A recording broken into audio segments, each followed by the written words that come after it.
കാണുന്നില്ലോരക്ഷരവും എൻ്റെ വംശത്തെ പറ്റി,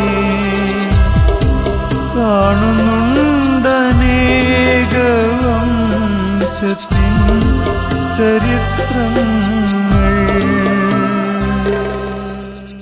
വർഷങ്ങൾക്ക് മുൻപ് ആർഷഭാരതത്തിന്റെ ആധ്യാത്മിക സാംസ്കാരിക മണ്ഡലങ്ങളിൽ പുത്തൻ ഉണർവ് പകർന്ന ഈരടികളാണ് അധസ്ഥിത പിന്നോക്ക വർഗങ്ങളുടെ ആധ്യാത്മികവും ഭൗതികവുമായ ഉന്നമനത്തിന് വേണ്ടി തിരുവവതാരം ചെയ്ത പൊയ്കയിൽ ശ്രീ കുമാര ഗുരുദേവന്റെ ശബ്ദം. ചരിത്രത്തിൽ നിന്നും അന്യവൽക്കരിക്കപ്പെട്ട, സമൂഹത്തിൽ നിന്നും ഐത്തരാക്കപ്പെട്ട ഒരു ജനതയെക്കുറിച്ചുള്ള വിലാപ ശബ്ദം സിംഹാസനങ്ങളുടെയും ചെങ്കോലുകളുടെയും അധികാരമണ്ഡലങ്ങളിൽ അതിന്റെ പ്രതിധ്വനി ചെന്നലയടിക്കുകയും ചെയ്തു. സഹസ്രാബ്ദങ്ങൾക്കപ്പുറം ഈശ്വര ചൈതന്യത്താൽ മഹർഷിമാരും മഹർഷീശ്വരന്മാരും രാജാക്കന്മാരും ചക്രവർത്തിമാരും പതിവ്രതകളായ സ്ത്രീരത്നങ്ങളും കൊണ്ട് അക്ഷരീകത്തിലും ആത്മീകത്തിലും പ്രശോഭിതമായിരുന്നു പുണ്യഭൂമിയായ ഈ ഭാരതം. ദ്രവ്യസമ്പത്തും ജ്ഞാനസമ്പത്തും കൊണ്ട് തിളങ്ങി വിളങ്ങിയവരായിരുന്നു ആദിദ്രാവിഡർ. 5000 വർഷങ്ങൾക്കപ്പുറത്ത് ആധ്യാത്മിക ചിന്തയും ആധ്യാത്മിക ഗുരുക്കന്മാരും ആധ്യാത്മിക ചർച്ചകളും കൊണ്ട് ചൈതന്യപൂർണമായിരുന്നു മഹാശക്തിയേറിയ ഈ ഭാരതം. മഹാബലി ചക്രവർത്തിയുടെ കാലത്തോളം നിലനിന്നിരുന്ന ഈ ആധ്യാത്മിക പൈതൃകം ഗുരുശാപത്താൽ നഷ്ടപ്പെടുകയായിരുന്നു. ശുക്രാചാര്യ ശാപത്തിന്റെ തീഷ്ണതയാൽ പ്രൗഢിയും പ്രതാപവും തന്റെ സമൂഹത്തിൽ നിന്ന് നഷ്ടപ്പെടുമെന്ന് തിരിച്ചറിഞ്ഞ മഹാബലി ശാപമോക്ഷത്തിന് വേണ്ടി യാചിച്ചു. ഈശ്വരൻ ഗുരുവായി നിന്റെ കുലത്തിൽ എന്ന് അവതരിക്കുമോ അന്ന് നിനക്ക് ഈ നഷ്ടദിനങ്ങൾ തിരിച്ചു. ഗുരുവും രാജാവും നഷ്ടപ്പെട്ട ആദിദ്രാവിഡർ സ്വന്തം രാജ്യത്തിൽ അടിമകളായി തീർന്നു.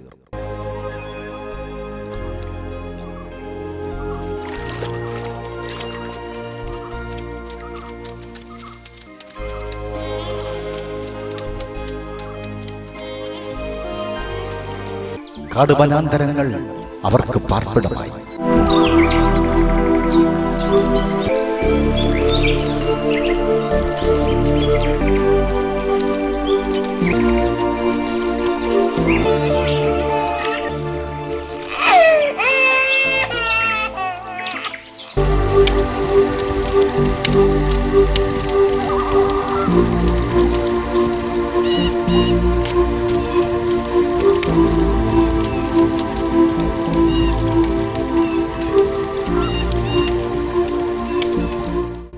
വരേണ്യവർഗത്തിന്റെ അധികാര ശബ്ദങ്ങളിൽ അവരുടെ ജീവിതം അമിക്കപ്പെട്ടു.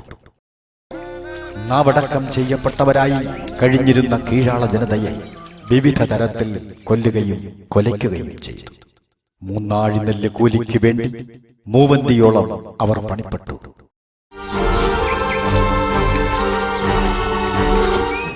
വേലക്കുറ്റങ്ങൾ ചുമത്തിയുള്ള മർദ്ദനങ്ങളും പീഡനങ്ങളും എന്നും അവരെ വേദനിപ്പിച്ചു. മർദ്ദനങ്ങളിൽ നിന്നും രക്ഷപ്പെടുവാൻ ഓടുന്ന അടിയാളനെ ഓടിച്ചിട്ട് തല്ലിക്കൊല്ലുന്ന കാഴ്ച നിത്യസംഭവങ്ങളായിരുന്നു. വന്യജീവികൾ ഇറങ്ങുന്ന വഴിധാരയിൽ കെട്ടിയിരുത്തിയ സഹോദരന്റെ നിലവിളി കാനനത്തെപ്പോലും കണ്ണുനീരിലായി. കഴുത്തോളം കുഴിയെടുത്ത് മണ്ണിട്ട് മൂടി ശിരസിൽ ചപ്പുചവറുകളിട്ട് അഗ്നിക്കിരയാക്കുന്ന കാഴ്ച കണ്ട് വാവിട്ട് നിലവിളിക്കാനേ കൂടപ്പിറപ്പുകൾക്ക് കഴിഞ്ഞുള്ളൂ.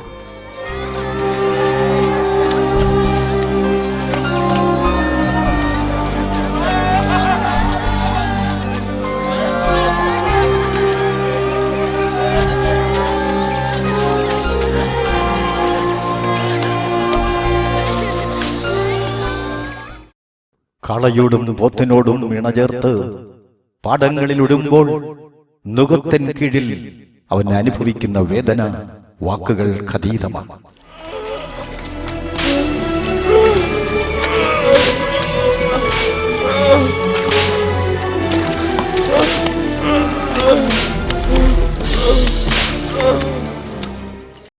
തളർന്നു വീഴുന്നവരെ ആ ചേറിലേക്ക് ചവിട്ടിത്താഴ്ത്തി പൈശാചികവും മൃഗീയമാം വിധം കൊല ചെയ്യുകയായിരുന്നു.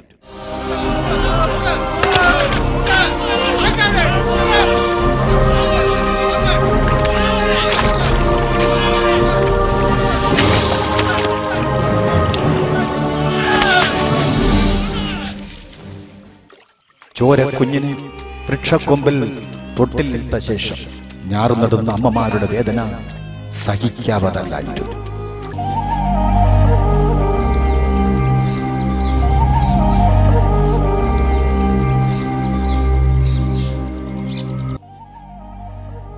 അന്തിനേരത്ത് ഉറുമ്പരിച്ച അസ്ഥിക്കഷണം കണ്ട് നിലവിളിക്കുന്ന അമ്മമാർ അനേകരായിരുന്നു.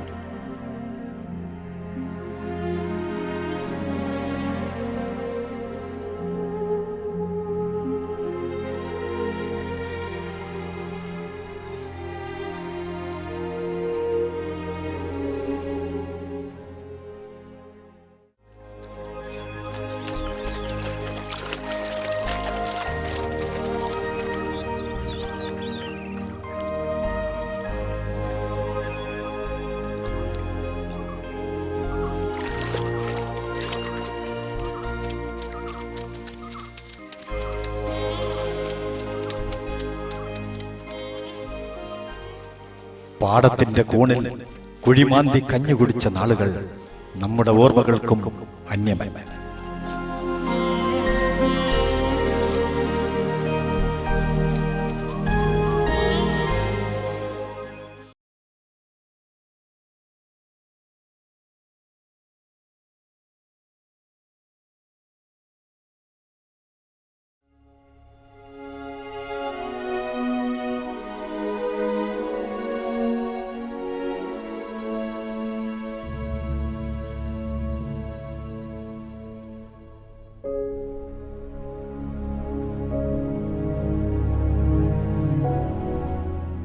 ഇരുകാലി മാടുകളെപ്പോലെ അടിമകളെ വിറ്റ് വില വാങ്ങുന്ന സമ്പ്രദായം ഭാരത ചരിത്രത്തിലെ കറുത്ത അധ്യായമായിരുന്നു.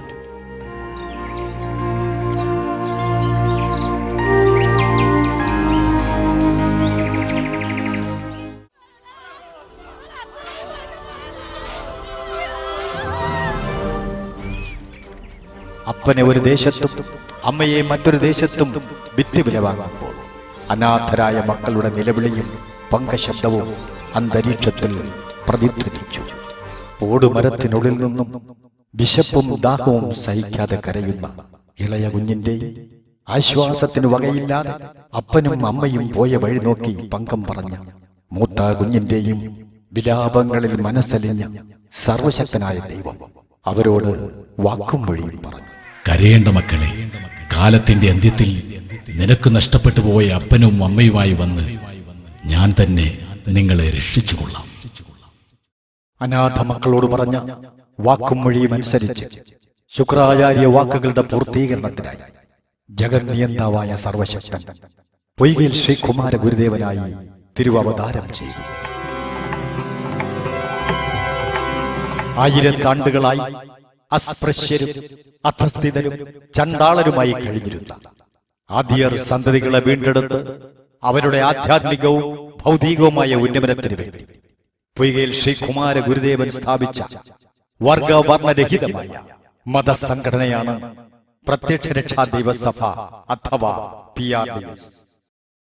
പ്രത്യക്ഷ രക്ഷാ ദൈവസഭയുടെ ആഭിമുഖ്യത്തിൽ പൊയ്കയിൽ ശ്രീകുമാര ഗുരുദേവന്റെ 134ാമത് ജന്മദിനം ഫെബ്രുവരി 14 മുതൽ 20 വരെ ആസ്ഥാന നഗരിയായ പത്തനംതിട്ട ജില്ലയിലെ തിരുവല്ല താലൂക്കിൽ ഇരവിവേരൂരിൽ വെച്ച് ആഘോഷിക്കുകയാണ്.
ആധ്യാത്മിക യോഗങ്ങൾ, സെമിനാറുകൾ, വിവിധ സമ്മേളനങ്ങൾ, ഭക്തിഘോഷയാത്ര, കലാപരിപാടികൾ എന്നിവയോടുകൂടിയ ജന്മദിനാഘോഷത്തിൽ കേന്ദ്ര സംസ്ഥാന മന്ത്രിമാർ, മത, സാമുദായിക, സാംസ്കാരിക നായകന്മാർ എന്നിവർ പങ്കെടുക്കുന്നു.